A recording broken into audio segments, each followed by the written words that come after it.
مسیح یسوع میں آپ سب کی سلامتی ہو۔ کلام کا جو حصہ آج تلاوت کیا گیا ہے، لاسٹ میسیج میں بھی میرا یہی جو سندھی آیت تھی یہی تھی، اور آج جو میں میسیج پیش کرنے جا رہا ہوں دراصل یہ وہ میسیج تھا جو میں ایکچولی ڈیلیور کرنا چاہتا تھا، لیکن پھر سیٹرڈے کی نائٹ کو خدا نے میرا فوکس جو تھا وہ محبت پہ کروا دیا۔ حوالہ یہی تھا، لیکن میں نے اپنے جو میسیج تیار کیا تھا وہ چھوڑا اور اسی حوالے پہ جو محبت کا پیغام تھا وہ میں نے آپ کے درمیان میں بانٹ دیا۔ لیکن آج اس کی ضرورت تھی اور خدا نے یہ توفیق دی اپنے خادم کے وسیلے سے۔ پادری صاحب آپ کا شکریہ، آپ کی لیڈرشپ میں چرچ ایک فنکشنل باڈی ہے، ہر حصہ اپنا کام کر رہا ہے، اور چرچ کا کوئی حصہ، کوئی آرگن، کوئی ممبر کام نہ کرے تو وہ پیرالائزڈ ہے۔ ہم اس کے لیے خدا کا شکر ادا کرتے ہیں۔ خدا نے آپ کو حکمت دی ہے، خدا نے آپ کو برکت دی ہے، اور آپ کے لیڈرشپ کے نیچے ہم جو ہیں وہ ایک زندہ باڈی کی طرح فنکشن کر رہے ہیں۔ خدا آپ کو بہت برکت دے۔ آپ نے جو آج موقع دیا مجھے، اس کے لیے ہر ایک کو ہم موقع دیتے ہیں۔ آج کا جو میرا پیغام ہے وہ یسوع مسیح کی الوہیت کے بارے میں ہے، the deity of the Christ۔ یسوع مسیح کی الوہیت جو ہے یہ مسیحی ایمان کا جزو لازم ہے، لازمی حصہ ہے۔ اس کے بغیر اگر کوئی اپنے آپ کو مسیحی کہتا ہے تو وہ جھوٹ ہے۔ بائبل مقدس میں ہمیں نظر آتا ہے کہ یہودیوں کا ایک ربی تھا، نیکودیمس، رات کی تاریکی میں یسوع کے پاس آتا ہے اور یسوع مسیح کو وہ ربی کہتا ہے، لیکن یسوع مسیح اسے بتاتے ہیں کہ خالی یسوع کو ایک مذہبی استاد، ایک لیڈر مان لینا، ایک ربی مان لینا نجات کے لیے کافی نہیں ہے، اور اسے کہا تجھے نئے سرے سے پیدا ہونا ضرور ہے، یعنی پانی اور روح سے، اور جس میں مسیح کا روح نہیں ہے وہ اس کا نہیں ہے، اور مسیح کا روح اس کے اندر آتا ہے جو مسیح کو بطور شخصی نجات دہندہ اور خدا کا بیٹا قبول کر لیتا ہے، یعنی خدا قبول کر لیتا ہے۔ آج بھی یسوع مسیح کو استاد، ایک بڑا استاد ماننے والے لوگ بہت ہیں، ایک ربی کے طور پہ، لیکن یہ انہیں نجات دے نہیں سکتا۔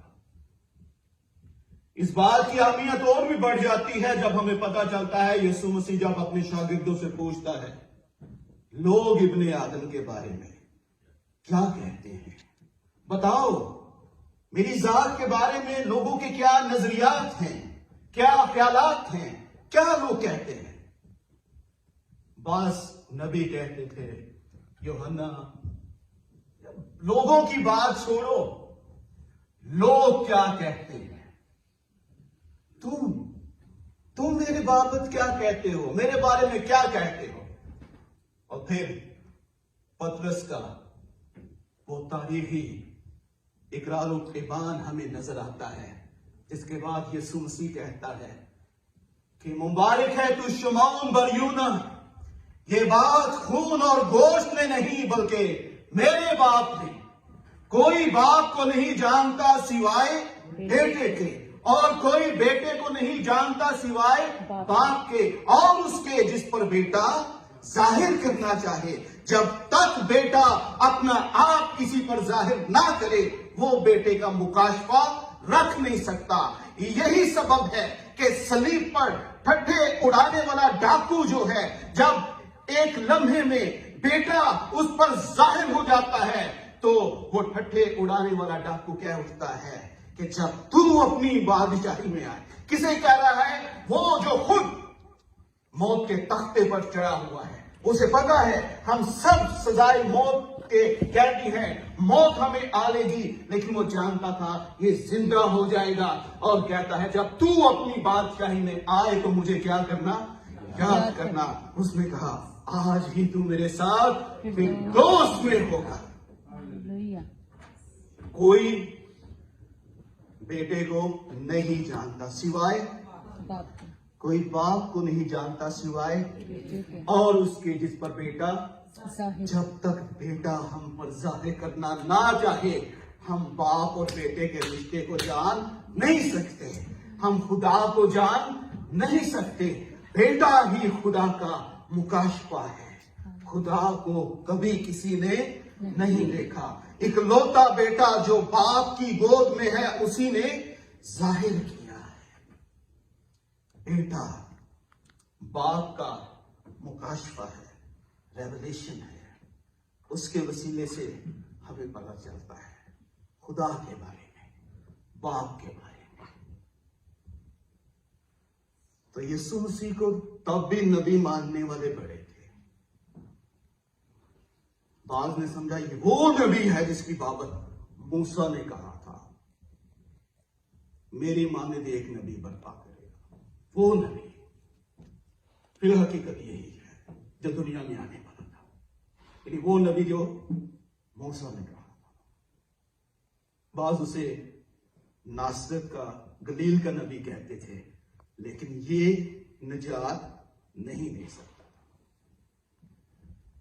آج بھی لگ بھگ 1 ارب سے زیادہ لوگ اسے نبی مانتے ہیں، لیکن یہ انہیں نجات دے نہیں سکتا. تو یسوع کو محض نبی سمجھ لینا نجات نہیں ہے، محض استاد سمجھ لینا نجات نہیں ہے. وہ کیا ہے؟ جسم میں خدا ہے. ابتدا میں کلام تھا، کلام خدا کے ساتھ تھا اور کلام ہی خدا تھا. سب چیزیں اس کے وسیلے سے پیدا ہوئی. بیٹا جو ہے وہ جسم میں آنے سے پہلے بھی کیا تھا؟ خدا تھا.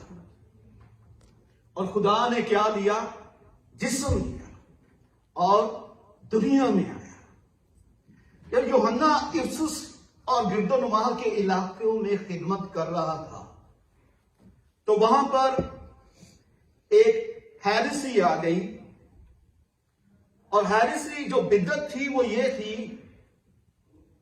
کہ یسوع مسیح کے بارے میں کہا گیا، چونکہ یہ لوگ یونانی فلسفے سے متاثر تھے تو وہاں پر مادہ برا ہے، روح اچھی ہے، خدا روح ہے، اچھا خدا برے جسم میں آ نہیں سکتا. تو انہوں نے کہا یسوع مسیح کا بدن جو تھا وہ حقیقی بدن نہیں تھا. تو یوحنا اس کے بارے میں کہتا ہے اپنے خط کے پہلے خط کے آغاز میں کہ اس زندگی کے کلام کی بابت جو ابتدا سے تھا. کب سے تھا؟ ابتدا سے، ہمیشہ سے تھا. جسے ہم نے سنا، اپنی آنکھوں سے دیکھا، بلکہ غور سے دیکھا اور اپنے ہاتھوں سے چھوا. انہوں نے کہا کہ یسوع چونکہ خدا ہے، خدا جسم میں آ نہیں سکتا، تو انہوں نے یسوع مسیح کی آدمیت کا انکار کر دیا، الوہیت کو مان لیا.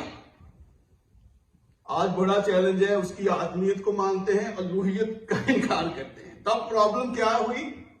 الوہیت کو مانا گیا، آدمیت کا انکار کیا گیا. تو وہ کہتا ہے اسے تو ہم نے اپنی آنکھوں سے دیکھا تھا، اپنے کانوں سے سنا تھا، اپنے ہاتھوں سے چھوا تھا. اس کا بدن حقیقی بدن تھا، وہ کوئی اسپرچول باڈی نہیں تھا. انہوں نے کہا وہ بدن رکھتا تھا لیکن وہ روحانی بدن تھا، انسان دکھتا تھا پر انسان نہیں تھا. کہا نہیں، حقیقی بدن تھا، اپنے ہاتھوں سے چھوا ہے ہم نے. اسے یاد تھا ٹیبل کے اوپر میں اس کے سینے کے ساتھ لگا تھا، ٹیبل کے اوپر میں اس کے آہری کھانے کے ٹائم اس کے سینے کے ساتھ یوحنا کو یاد تھا میں لگا تھا. وہ اسے ثبوت کے طور پر بیان کرتا ہے، اپنے ہاتھوں سے چھوا.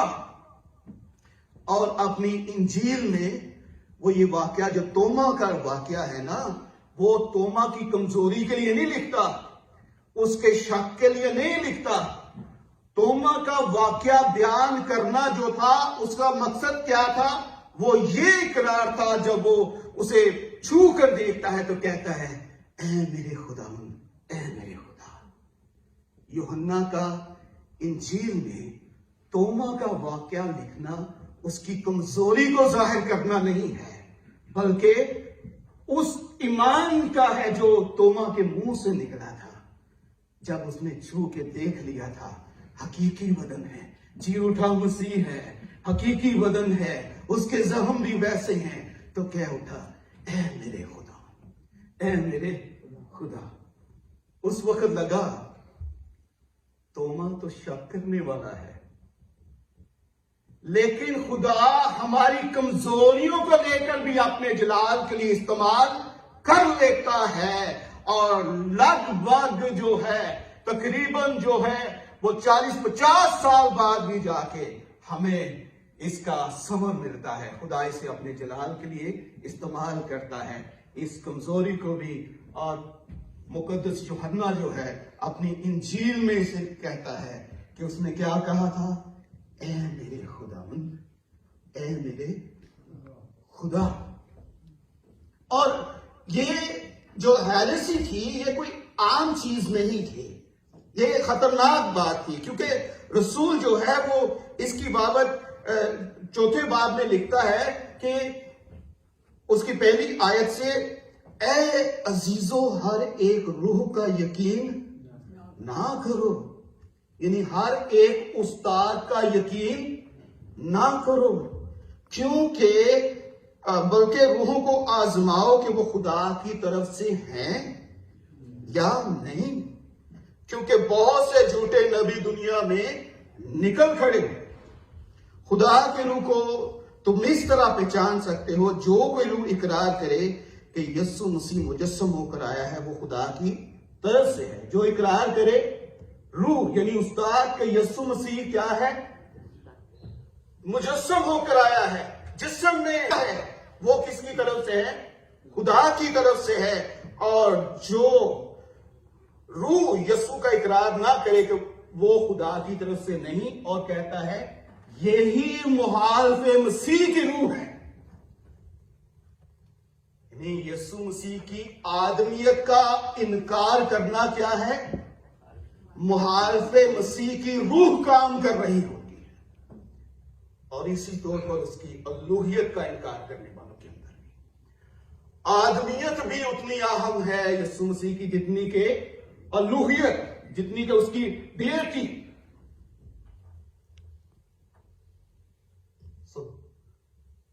وہ اس بدعت کے بارے میں، اس ہیریسی کے بارے میں جسے ڈوسیٹزم کہا جاتا ہے، وہ بیان کرتا ہے کہ یہ خدا کی طرف سے نہیں ہے. اس کی ایک اور فارم بھی تھی جس کا اسی خط میں وہ ذکر کرتا ہے. اس بدعت میں بھی 2 گروہ تھے. ایک وہ جنہوں نے کہا کہ اس کا حقیقی بدن نہیں تھا، اور دوسرا وہ جو ہم نے پڑھا ہے کہ یسوع ہی کیا ہے؟ مسیح ہے. اب دوسرے گروہ کا یہ اعتقاد تھا کہ یسوع اور مسیح 2 علیحدہ شخصیات ہیں، 2 علیحدہ پرسنالٹیز ہیں. 2 علیحدہ کیا ہے؟ پرسنالٹیز ہیں. تو خدا تو اچھا ہے تو وہ جسم میں آ نہیں سکتا، تو کیا کیا اس نے؟ بپتسمے کے وقت روح جب آیا تھا تو تب مسیح کی روح جو تھی وہ یسوع پر آ گئی تھی. اور جب صلیب پر چڑھا تو مسیح اس سے جدا ہو گیا تھا، تو جو مصلوب ہوا وہ یسوع تھا، تو مسیح جو تھا وہ ایک لیلا پرسنالٹی تھی، جو آج حوالہ پڑھا گیا ہے یہ اس میں ہے۔ اس لیے وہ کہتا ہے کہ جس کا یہ ایمان ہے کہ یسوع ہی کون ہے؟ مسیح ہے، وہ خدا سے پیدا ہوا ہے۔ کس سے پیدا ہوا ہے؟ خدا سے پیدا ہوا ہے۔ اسی لیے جب پطرس نے اقرار کیا تھا تو یسوع نے کہا تھا کہ یہ بات خون اور گوشت نے نہیں بلکہ کس نے؟ میرے باپ نے۔ تو یہاں سے پتا چلتا ہے کہ وہ نئے سرے سے پیدا ہوا تھا، نہ خون سے، نہ جسم کی خواہش سے، نہ انسان کے ارادے سے، بلکہ کس سے؟ خدا سے پیدا ہوا تھا۔ اسی لیے وہ بیٹے کا مکاشفہ رکھتا تھا۔ جتنے بھی کمزور عقیدے ہوتے ہیں، بدعت ہوتی ہیں، اس کے پیچھے جو ہے وہ سبب یہ ہوتا ہے کہ یسوع مسیح کی ذات کو سمجھا نہیں جاتا کہ وہ جسم میں کیا ہے؟ خدا ہے۔ جب جسم میں خدا ہے تو ہمیں دیکھنا ہے کہ ایک اس کی ڈیوائن نیچر ہے اور ایک وہ ہے نیچر جو اس کی انسانی فطرت ہے، ہیومن نیچر ہے۔ تو ہم اکثر ڈیوائن نیچر اور ہیومن نیچر میں کنفیوز ہو جاتے ہیں۔ ہم یہ تو کہتے ہیں کامل خدا، کامل انسان، لیکن ہمیں یہ سمجھ نہیں آتی کہ کامل کا مطلب کیا ہے۔ فلی مین اینڈ فلی گاڈ، کامل انسان، کامل خدا، فلی مین اور فلی گاڈ، اور یہ ہمیں سمجھنے کی ضرورت ہے۔ اسی کو سمجھنے سے ہم صحیح ایمان پر قائم رہ سکتے ہیں۔ یسوع مسیح نے اپنی زمینی خدمت میں قابل انسان کے طور پر زندگی گزاری۔ اسے بھوک لگتی تھی، اسے پیاس لگتی تھی، وہ غمگین ہوتا تھا، لازر کے لیے وہ رویا بھی تھا۔ اس نے کہا میں پیاسا ہوں، اس نے کہا میں پیاسا ہوں، لیکن اکثر لوگ اس سے ٹھوکر کھا جاتے ہیں۔ اکثر لوگ کیا کرتے ہیں؟ اس سے ٹھوکر کھا جاتے ہیں۔ اب جس معاشرے میں سے ہم آئے ہیں، پاکستان میں سے، وہاں پہ غیر مسیحی کہتے ہیں بھائی اگر خدا ہے تو ستا تھا کیوں میں؟ لکھا ہوا ہے، آپ کی کہتے ہو تیرا راکھا نہ کدی انگلاوے، تیرے رب نو نیندر بھی نہ آوے۔ دیکھو یہ واضح ثبوت ہے، وہ سویا ہے اس لیے وہ خدا نہیں ہے۔ تو بھائی جو سویا ہے وہ کیا ہے؟ اس کی ہیومینٹی ہے، اور جس نے طوفان کو سلا دیا ہے وہ اس کی ڈیٹی ہے۔ جس نے طوفان کو سلا دیا ہے وہ کیا ہے؟ وہ خدا ہے۔ اور جو سویا تھا وہ کون تھا؟ کامل انسان تھا۔ تو اس کی ذات میں ہمیں کامل انسان اور کامل خدا دونوں ایک ہی پرسن ہے۔ تو یسوع مسیح کی ایک ہی شخصیت میں الوہیت پوری کی پوری موجود ہے اور آدمیت بھی پوری کی پوری موجود ہے۔ آدمیت بھی پوری کی پوری موجود ہے۔ غیر مسیحی نے ایک اور اعتراض اٹھا دیا، میں نے اسے سنا ہے، تھوڑا ہنسا بھی۔ مسیحی کنفیوز بھی ہو جاتے ہیں بعض۔ آپ کی بائبل میں لکھا ہے خدا نہ تو بدی سے آزمایا جا سکتا ہے نہ آزما سکتا ہے۔ آپ کے مسیح کی تو بیابان میں آزمائش ہوئی تھی۔ ثبوت آپ کی بائبل میں وہ خدا نہیں ہے۔ ثبوت ہے آپ کی بائبل میں کہ وہ خدا نہیں ہے۔ تو بھائی جو آزمایا گیا ہے وہ اس کی آدمیت ہے، الوہیت نہیں آزمائی گئی۔ ٹیمپٹیشن کس کی تھی؟ اس کی ہیومینٹی کی، نہ کہ اس کی ڈیوینٹی کی۔ لیکن جو آزمائش ہوئی تھی، کبھی اس آزمائش کو دیکھو بھی، ہوا کیا تھا آزمائش میں؟ کہاں پہ چلا گیا تھا؟ یردن کے بیابان۔